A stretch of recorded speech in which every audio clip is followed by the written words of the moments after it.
بسم اللہ الرحمن الرحیم۔ اللہ کی رسول حضرت محمد مصطفیٰ صلی اللہ علیہ وسلم بار بار امام حسین کو بلند کر کے دنیا کو یہ بتاتے تھے کہ یہ حسین مجھ سے ہے اور میں اس حسین سے لوگوں، اگر اس حسین پر کوئی مشکل وقت آ جائے اور یہ تم سے مدد طلب کرے تو اس کا ساتھ دینا، کیونکہ یہ جنت کے جوانوں کا سردار ہے، میرا خون ہے، میری اولاد ہے۔ لیکن افسوس ابھی رسول اللہ کی رحمت کو تھوڑا وقت ہی گزرا تھا کہ کربلا کے میدان میں ایک طرف 9 لاکھ کا مجمع تھا تو دوسری طرف وہ حسین جس کو اللہ کے رسول اپنے کندھوں پر سوار کرتے تھے۔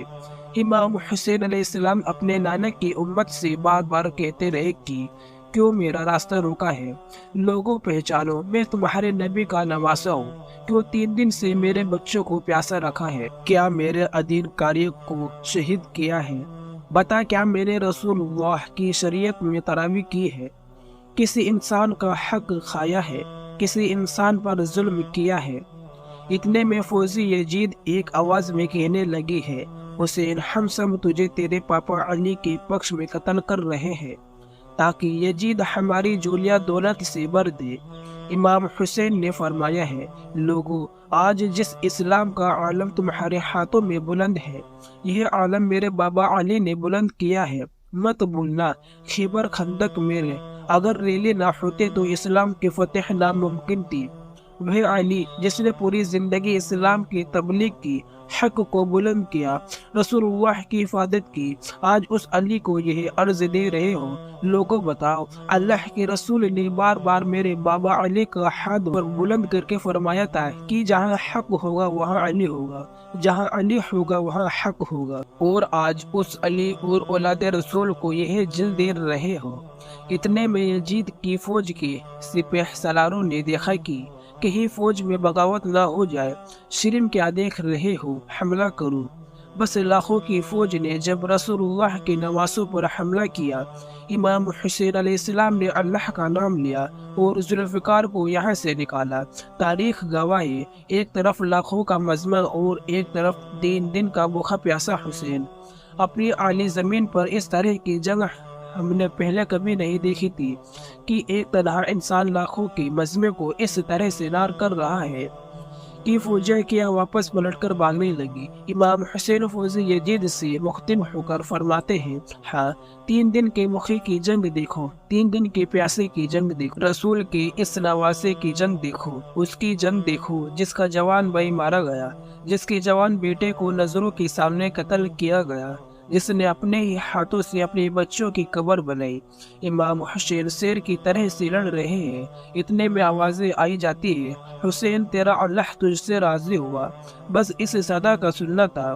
امام حسین علیہ السلام نے اپنے ذوالفقار کو تھام لیا۔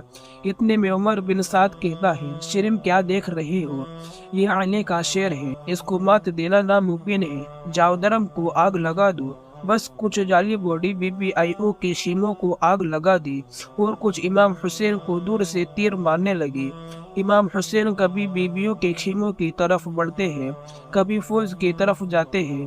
عمر بن سعد اور شرم نے فوج کو 4 حصوں میں تقسیم کر دیا اور یہ کہا کہ کوئی بھی حسین کے قریب نہ جائے، جس کے پاس جو چیز ہے وہ اسے حسین کو مارے۔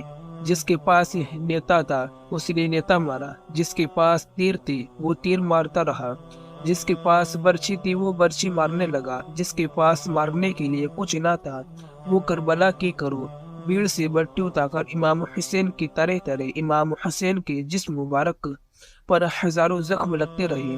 آپ کے جسم مبارک پر اتنے ہی دیر تھے کہ آپ کا جسم مبارک نظر تک نہیں آ رہا تھا۔ بس جیسے ہی نواسا رسول گھوڑے کسی سے زمین پر آتے ہیں، فوجیں یدی جملہ شروع کر دیتی ہیں، لیکن اتنے میں وہ گھوڑا جس پر آپ سواری کیا کرتے تھے امام حسین کی چاروں طرف گھومنا شروع کر دیتا ہے تاکہ تیروں سے اپنی آقا حسین کو بچا لو۔ وہ گھوڑا دوڑ ہی رہا تھا، اتنے میں عمر بن سعد نے کہا، لوگوں رکو، میں نے اپنی آنکھوں سے دیکھا تھا اس گھوڑے پر اللہ کے رسول سواری کرتے تھے، کہیں تیر اس گھوڑے کو نہ لگے اور یہ تیروں کو چلانا بند کیا گیا۔ افسوس ہے ان لوگوں کو اس گھوڑے کا تو احترام معلوم تھا جس پر اللہ رسول سواری کیا کرتے تھے، لیکن اس حسین کا احترام بھول چکے تھے جن کو اپنے کندھوں پر سوار کر کے امت کو دکھایا کرتے تھے۔ بس امام حسین علیہ السلام زمین کربلا پر اپنا سر رکھ کر اللہ کا شکر کر رہے ہیں، اور وہاں فوج یزید کے مختلف سپاہی امام حسین کا سر کاٹنے کے لیے قریب آتے ہیں۔ جو بھی قریب آ کر امام حسین کے سر کو دیکھے تو اسے بابا حسین کے چہرے پہ رسول اللہ کا چہرہ نظر آئے اور چیخ کے دور چلا جائے۔ اتنے میں شرم کہنے لگا، یہ کام مجھ سے ہی ہونا ہے۔ جیسے ہی شرم نے خنجر امام حسین کے گلے پر رکھا تو وہ تیشی امام حسین کے لب ہل رہے ہیں۔ اس نے سوچا ہم نے حسین کا پورا خاندان قتل کر دیا۔ 3 دن تک حسین کے بچوں کو پیاسا رکھا، شاید حسین ہمیں بددعا دے رہے ہوگی۔ سننے کے لیے کان قریب کرے تو کیا سنے۔ امام حسین علیہ السلام اللہ کے دربار میں اللہ کی نعمتوں کا شکر کر رہے ہیں کہ اللہ تیرا شکر ہے کہ اس عظیم امتحان کے لیے تو نے حسین کو چنا۔ اتنے میں امام حسین نے آنکھیں کھولی اور شرم سے کہا ہے، شرم کیا تو نہیں جانتا میں رسول اللہ کا نواسہ ہوں، جنت کا سردار ہوں، حق پر ظلم ہوں۔ شرم نے کہا ہاں مجھے معلوم ہے۔ پھر آپ نے فرمایا کیوں قتل کر رہے ہو؟ شرم نے کہا تاکہ یزید میری ذولی دنیاوی دولت سے بھر دے۔ بس یہ کہتے کہتے شرم امام حسین کا گلا کرتا رہا اور فوج یزید مسلسل مزولتی رہی۔ امام حسین کے سر قلم ہونے کے بعد سعادت کو لوٹا گیا۔ امام حسین کے سر مبارک کو نو کے سیلا پر بلند کر دیا۔ بی بی سکینہ کو تماچے مارنے لگی۔